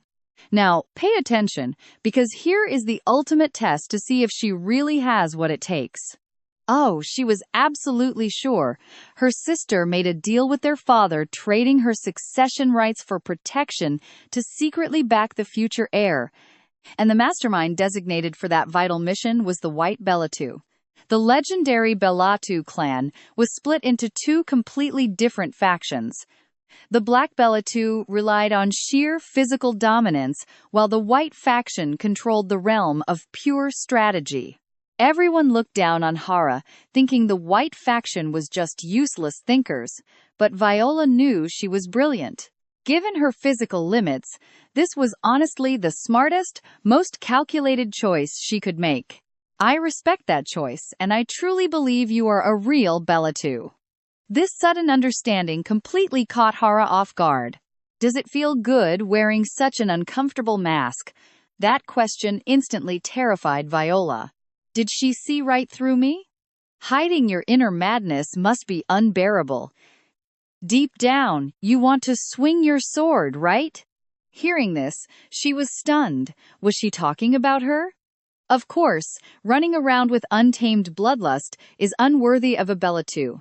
That is what common killers do. But you? You control your madness with perfect cold logic. At least, that is what Jenin reported. Hera knew because the butler kept passing her highly valuable intel. I doubted if Jen's appraisal was exaggerated, but standing here now, I see he was entirely correct. Suddenly, she leaned in close. I actually like you, Viola. Your style is totally my vibe. This sent a cold shiver down her spine. Did she take a liking to me already? She knew instantly this was just another calculated test. To survive, she had to play the absolute ruler her sister desired. She slapped her hand away, grabbed her hair, and stared with unhinged eyes. My sweet sister, do not cross the line. I chose you. You did not choose me. I know what you are thinking. She seems weaker than her older siblings, but let us pause and appreciate this intense moment. At just 7 years old, she had no allies or maternal backing. But if she could mold her, she would become truly unstoppable. Then she heard Viola say, I hope we can be a good family. But to the ruthless Bellatu clan, being a good family meant exploiting each other's strengths to squeeze out maximum profit for both sides. However, the little girl did not mean that at all. She was just desperately searching for a powerful guardian to survive. Hara totally misread her, thinking she wanted to use her, but she absolutely loved her brilliant mind and raw talent. So, she offered to take her to a very special place, a top-secret sanctuary shared only between them. She wanted to reveal her hidden forces, a secret base even the Duke knew nothing about. After all, an unseen weapon is always deadlier. But the next day brought a massive dilemma because, trust me, that secret location was never in the novel we read. Come along with me into this story, where these distant sisters are forced to walk their own paths. Her father and the butler knew exactly what was happening in the Eastern Castle. It was clearly a test, so she had to prepare everything before leaving. She went to the meeting alone, just as her sister requested, but the designated place was completely empty. Amid her confusion, a sinister laugh echoed. A lost noble child. They needed to take her quickly before the guards noticed. They were human traffickers who kidnapped kids for profit. She did not panic at all, politely greeting them instead. I am Viola Bellatu, and I am 7 years old. Hearing that infamous surname made those thugs flinch in fear. She realized Hera had concealed her identity. Ignoring the fear of these wretched men, she said, First, I already revealed my name. Second, I am 7 years old, and in the Eastern Castle, children under 10 are under absolute total protection. Yet, you still threatened me with weapons. Her bloodlust awakened, mocking these worthless pieces of trash. That overwhelming aura terrified their leader, who desperately tried to play it cool and argue back stubbornly. No one outside the castle will ever know, he claimed. But the young girl just reached out, asking Janin for clean water. I need to wash my ears. The elusive butler's appearance terrified them. Where did he even come from? In a sudden gust of wind, the men collapsed. The unconscious leader received a lethal dose, and the rest a paralyzing poison. Now pay attention here, because she gives them a choice. Take your dying leader within 2 hours, or stay and rot. I will count to 3. 1, 2. Before she finished, the terrified men grabbed their leader and bolted. Though killing was terrifying, getting rid of such garbage was necessary. She forced herself to adapt to this ruthless world. Janin, once they leave the Eastern Castle, make sure to dispose of them. And if my sister does not show up, I will destroy the entire Terra Guild. Soon, the rumble of a wheelchair echoed. Did we not agree to come without our butlers? You should be glad I brought him, sister, or I would have killed everyone. At my age, this would simply be ruled as self-defense. Tell me, do you think the Duke's investigators will side with the sister acting childish, or me, who acted like a true Bellatu? Besides, you leaked that fallen nobles were coming and brought your own butler too, so we are completely even now. The little girl did not dwell on it either. Very well, let us go where we need to go now. I will push you, she said, ignoring any refusal. You are my sister. Instantly, a warm feeling bloomed deep in her heart.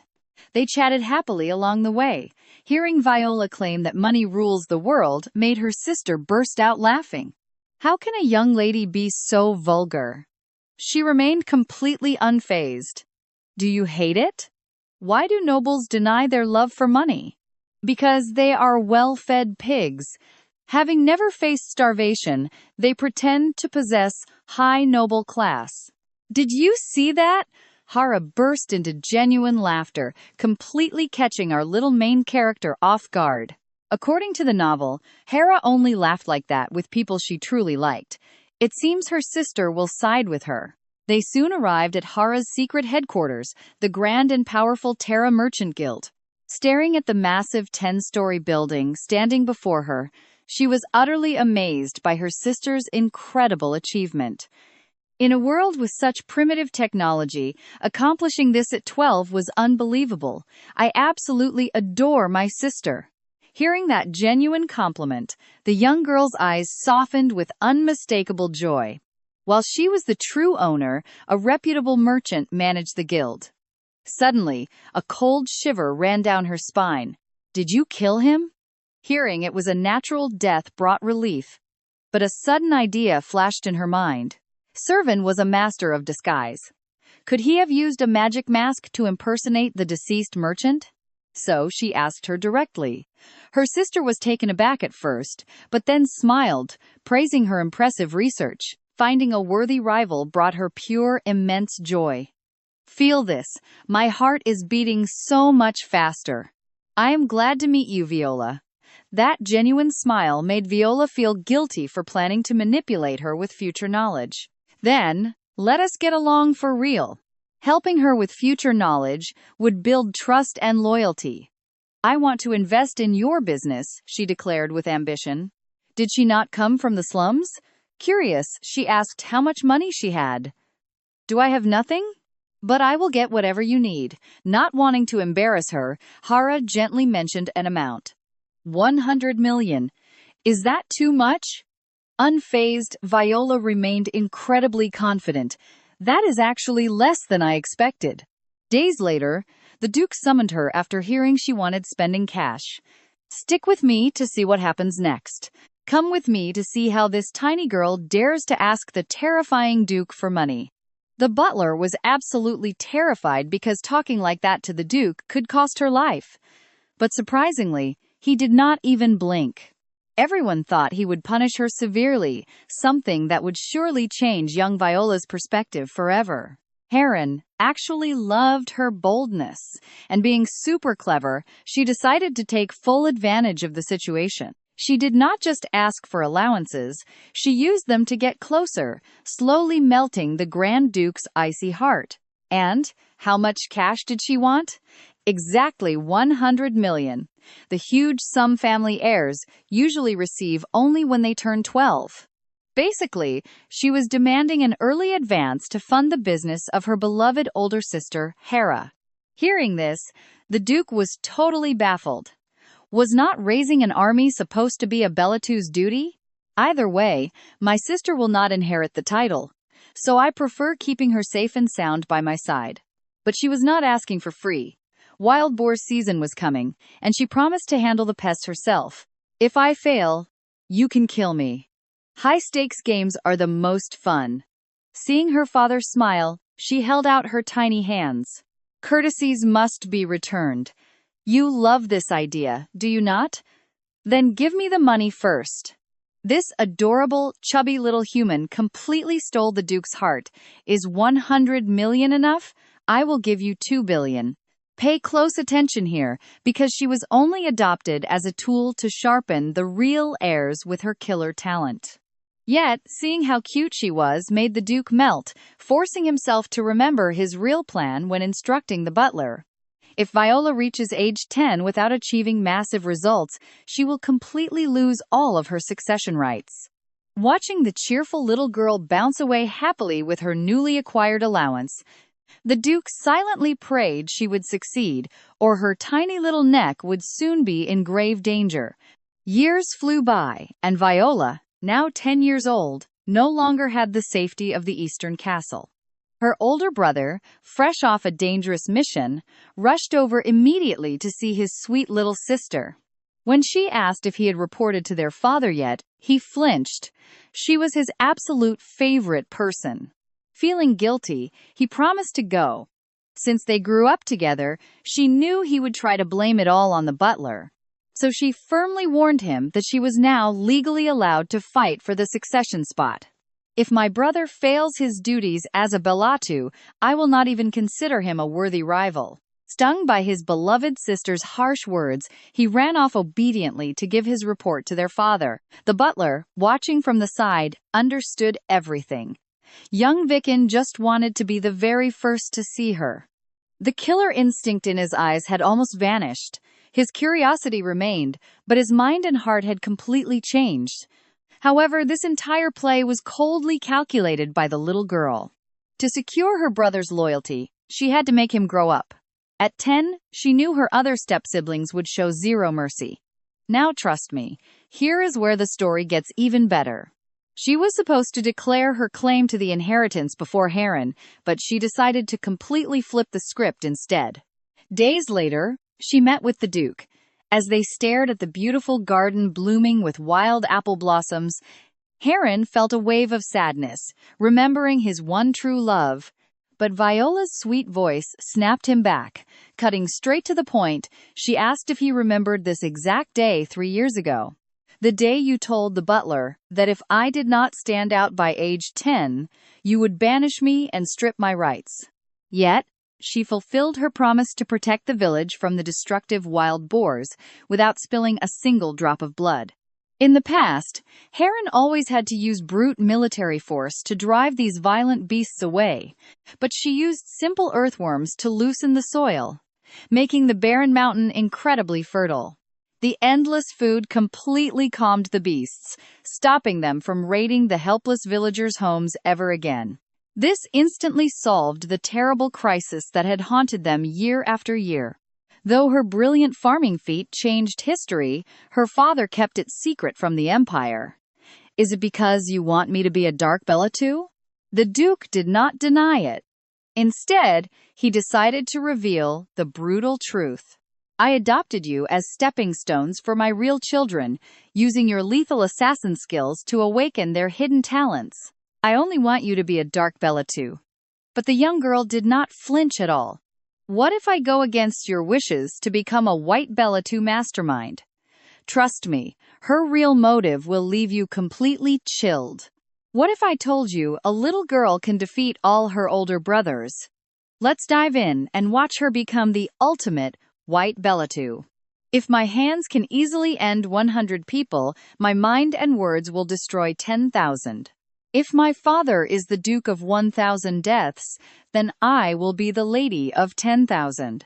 It was obvious she was acting crazy just to survive, but her acting completely blew reality out of the water. At just 7 years old, she risked her life to borrow 2 billion from her father, multiplying it 100 times in 3 years. The reporting butler proudly shared in her glory, praising the brilliant young lady he was so honored to serve.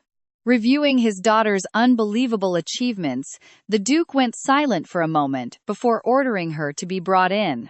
"Father, you summoned me." Without even looking up, the Duke instantly sensed she was hiding something behind her back. She proudly showed it, saying she made it because she knew her father loved these types of flowers. This touched Heron's freezing heart, though he stubbornly hid it under a mask of cold indifference. Ignoring his attitude, Viola walked right up to the Duke.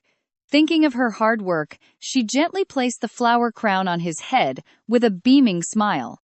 "It suits you so well," she insisted, but the Duke kept acting tough.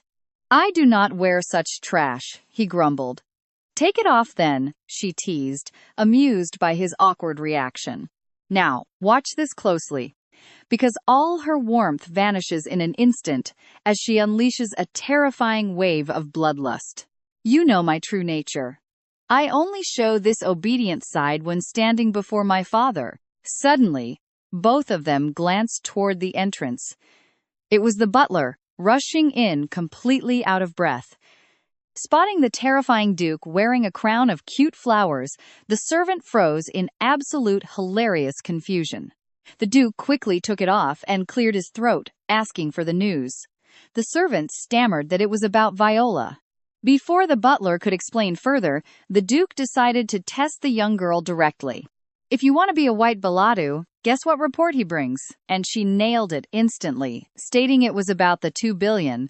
3 years ago, using the Duke's investment as collateral, she secured a massive bank loan for an additional 1 billion. After handing over the 100 million Hera had requested, she used the rest of the funds to buy the District 10 Desert, a useless wasteland between the Eastern Castle and the great southern city. But then, out of nowhere, the Empire announced a massive trade route to connect both regional hubs. I bet you guys didn't see this masterstroke coming, as the sole owner of that land was our brilliant Viola. Previously, the Eastern Castle had been completely isolated due to a brutal wave of monster attacks. But the situation quickly changed. Facing severe economic stagnation, the only way to develop was connecting major cities to kickstart trade. And that was not the only reason.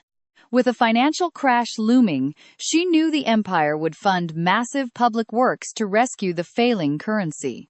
The ministers planned this 3 years ago, and I predicted they would take that path for the people's welfare.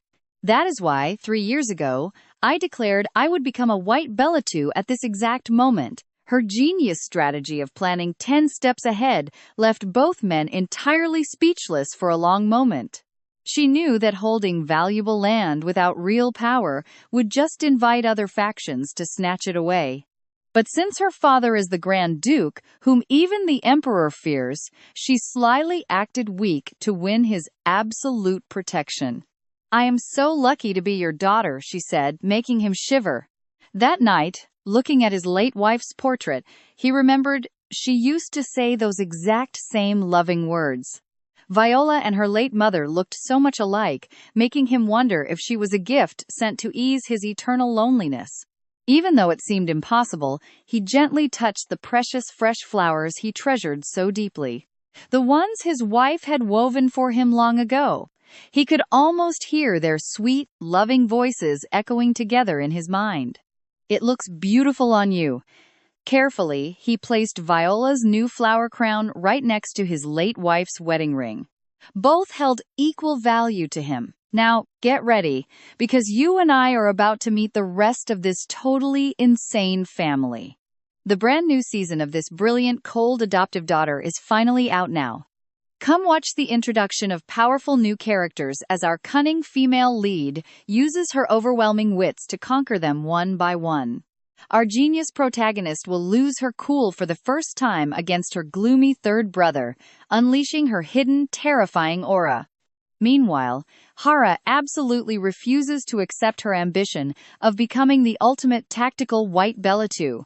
Come along with me to see how her ruthless banquet moves made family history, and by age 10, she led a raid to wipe out bandits. No one got why brilliant Viola wanted to be a white Belatu. But 3 years ago, you did not get why I bought that useless land either. Look at it now. Because of that, she still refused to accept it, insisting it was all just pure luck, feeling Viola's overwhelming killer instinct. "Sister, are you not a businesswoman? Do you really think I rely on luck?" This instantly calmed Hia. Success is never just about luck. The girl gently patted her older sister's shoulder. "I know how much you care about me.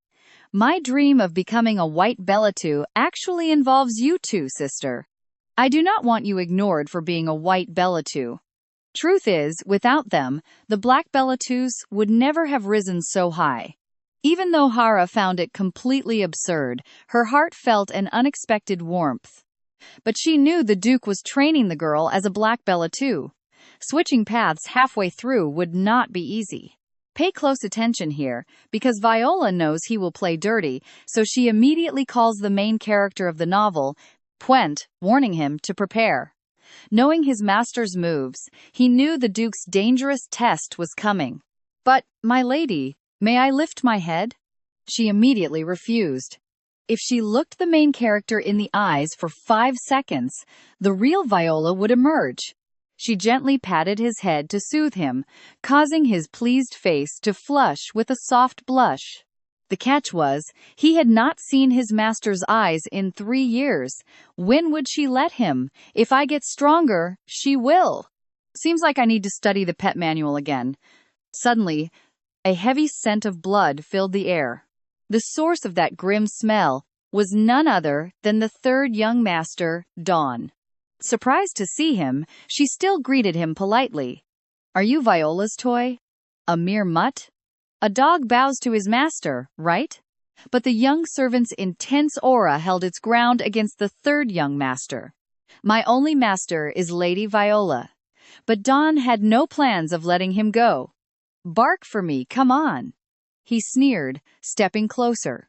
He spat in the boy's face with disgust, pulling out a poisoned handkerchief with total hypocrisy. "Oh dear, I could not help but cough. Use this to clean yourself." Suddenly, a voice rang out. "That is enough, brother. You and I are probably thinking the same thing. Seeing that kid so humiliated makes her anger absolutely explode." She calmly extended her hand, telling him to step closer, wiping away the stain with her own handkerchief while giving her third brother a chilling warning. "Do not do things that would embarrass even the butlers or the maids." The boy looked up in awe. His master's cold eyes had turned a bloodthirsty red. Meanwhile, her brother twisted his neck unnaturally. "There are no butlers here, but there is a maid behind you. If I end her, nobody sees a thing, right?" Terrified, the maid backed away, trembling. But, as he went to strike, his own pathetic inferiority complex froze him solid. The next second, Viola dropped from the sky, forcing him to quickly raise his greatsword to block the heavy impact. This was the very first time she unleashed her genuine, terrifying, killing intent. She was a born killer with monstrous talent, a cunning beast possessing the dark mind of a demon. As an adopted daughter, she already predicted her third brother would pick a fight and set this trap today. Sticking the landing, she locked onto her brother with an intense scarlet gaze. She truly was the story's genius assassin. Beautiful, swift, and breathtakingly elegant, that attack far surpassed what her talented older sister could ever do at age 10. This forced him to unleash his ultimate move, the third form of the Balatu sword style. The violent clash blew the girl backward, but spinning 3 times in mid-air, she landed perfectly on her feet. Even as a thin trail of blood dripped from her lips, she managed to deal her brother severe internal damage. Yet that naive fool kept mocking her, admitting it was not bad for a 10-year-old without Balatu-style mastery to block his strike. He even brought a gift. A dying cat was tossed right at her feet, dripping with sheer mockery and disrespect toward Viola. Seeing the tortured, suffering creature, she swallowed her own pain to end its misery, but her rage fully exploded. "What a shame, brother." He waited on purpose, complaining she ruined their first meeting by choosing to be a white Balatu. And that is where we leave them, with a murderous aura so chilling it completely froze her brother in fear. All right, you and I are about to see how one terrible mistake unleashes the fury of Hickson, a powerful beast who absolutely loathes animal cruelty. With a broken heart, he lifted the lifeless little kitten, casting a freezing glare at the culprit before saying, "Come with me." Shortly after, Dawn was brutally beaten in the combat arena. Furious, he spat with pure hatred. "That wretched brat is absolutely despicable. Thank you for the compliment. Though I would rather you call it a simple combat strategy." Watching his pathetic figure retreat, she did not just anticipate that Daokun would come looking for her, but she also knew her father wanted to test if she had what it takes to be a strategist of White Baladu. So, she prepared a magic communication bracelet for Hickson. Infused with mana, it would instantly send a warning signal, and the more energy used, the louder it sounded. What she did not expect was for the bracelet to nearly explode from his insane power. Was he just getting old? Hickson was totally speechless. Did she really not understand the sheer scale of her own immense magic power? Without dwelling on it further, he ordered our main character to bury the poor kitten.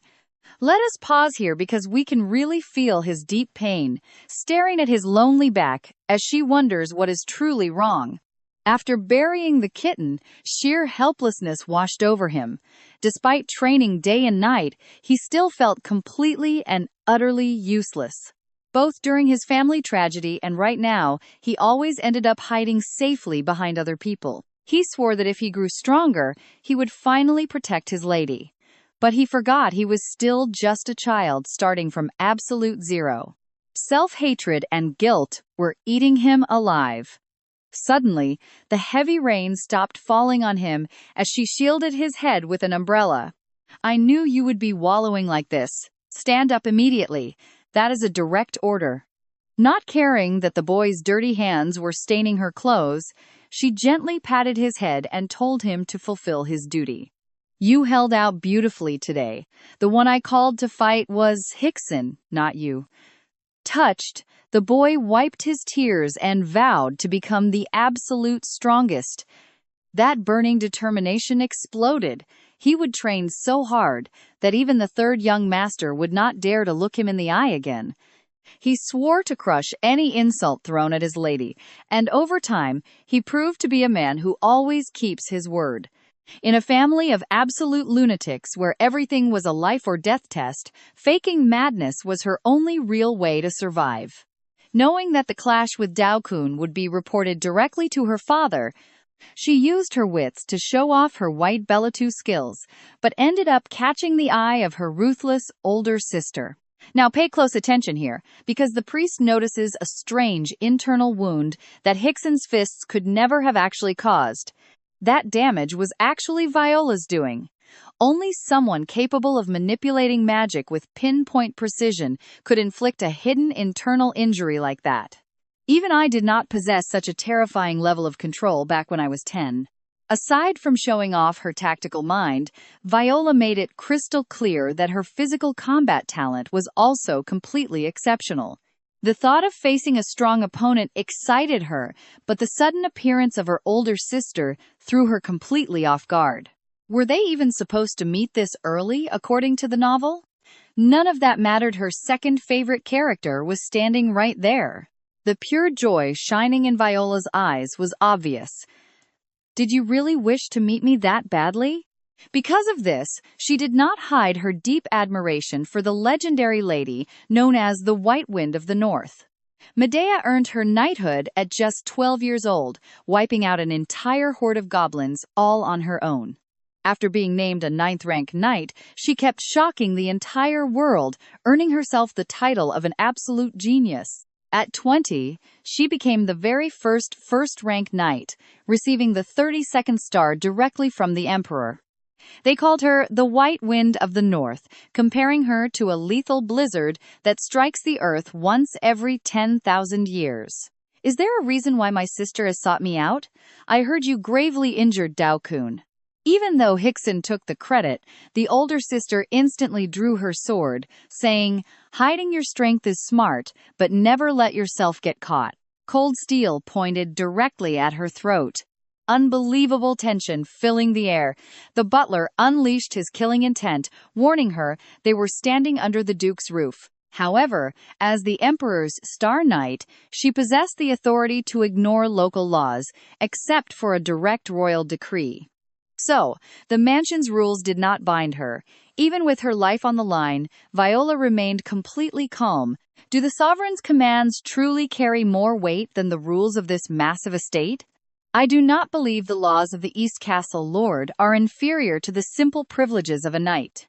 To me, my father is the most powerful being, and we must always obey the law of the strongest in Baladu territory, right?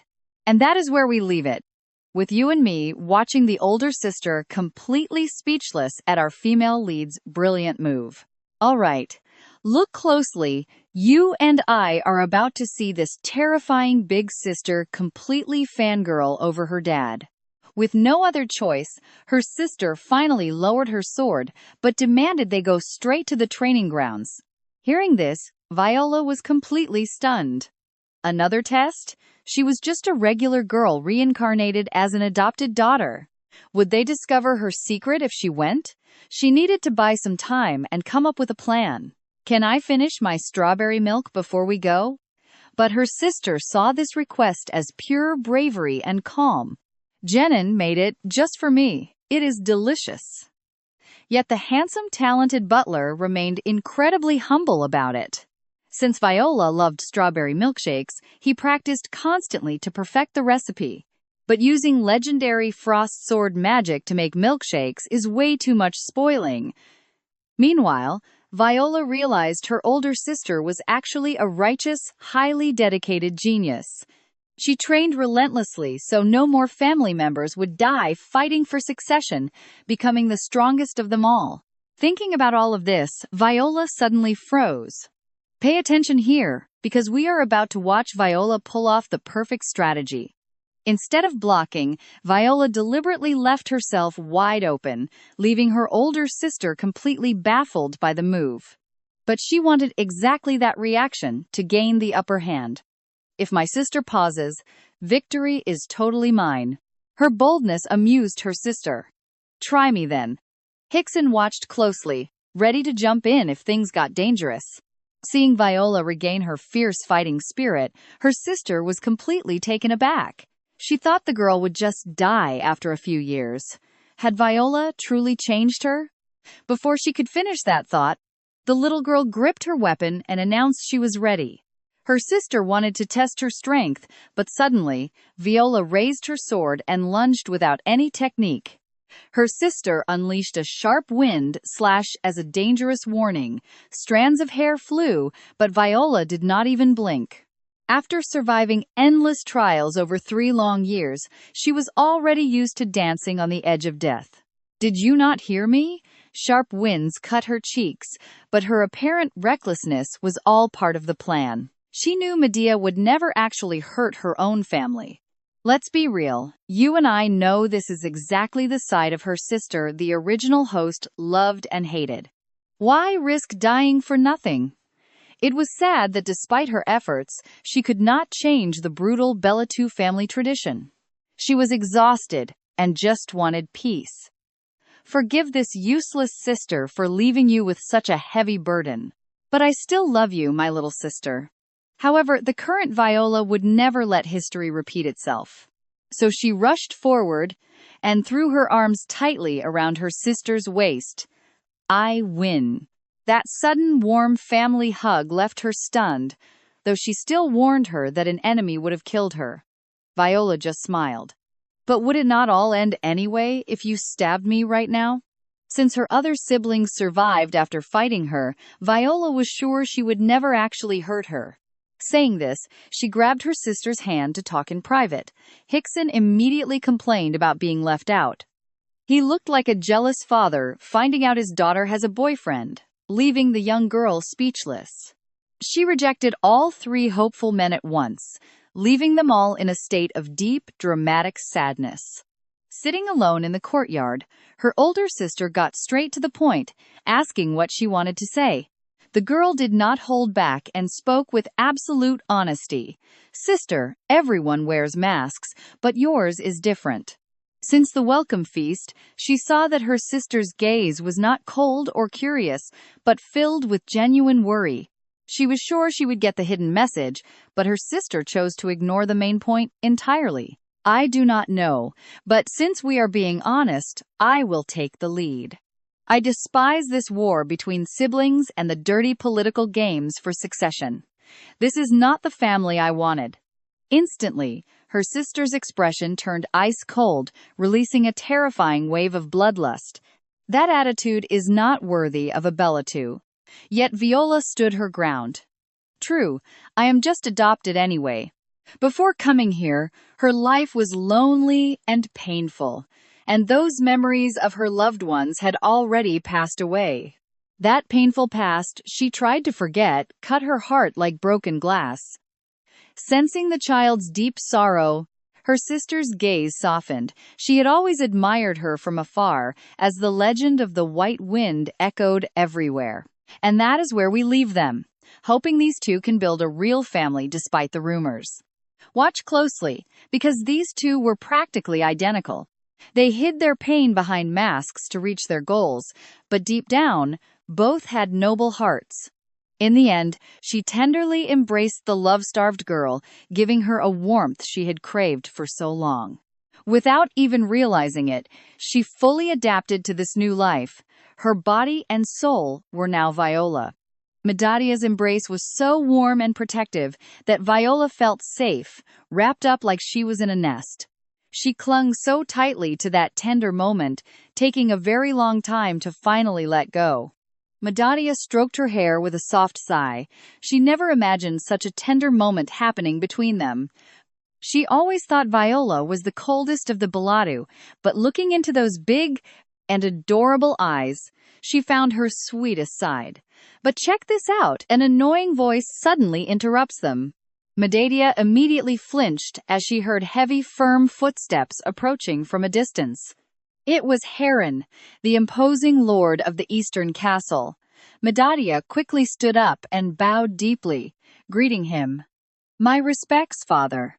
Viola watched this tense standoff with total awkwardness. She knew her father hated overly dramatic formalities. Should she copy her or not? What a major dilemma. Forget it. Viola lifted her skirt, giving a slight bow. "Welcome, father. But what exactly do you want us to explain?" She stood her ground, staring right back. "Did you not decide to change and become a white Belatu? You and I both know he was just testing her." But she chose to answer him directly. "I was only giving my sister, Medadia, a hug." Heron frowned. "You know very well that is not what I am asking. I must protect Viola." Medadia stepped toward Heron with firm strides. "Is this not a basic skill of the Beladu? To analyze our opponent's physical structure and sense their mana flow through a simple embrace, it is necessary to evaluate their condition." Heron glared at her suspiciously, so Viola quickly jumped in. "I approached her first. 'Father, will you hug me too?' What an absolute power move we just witnessed."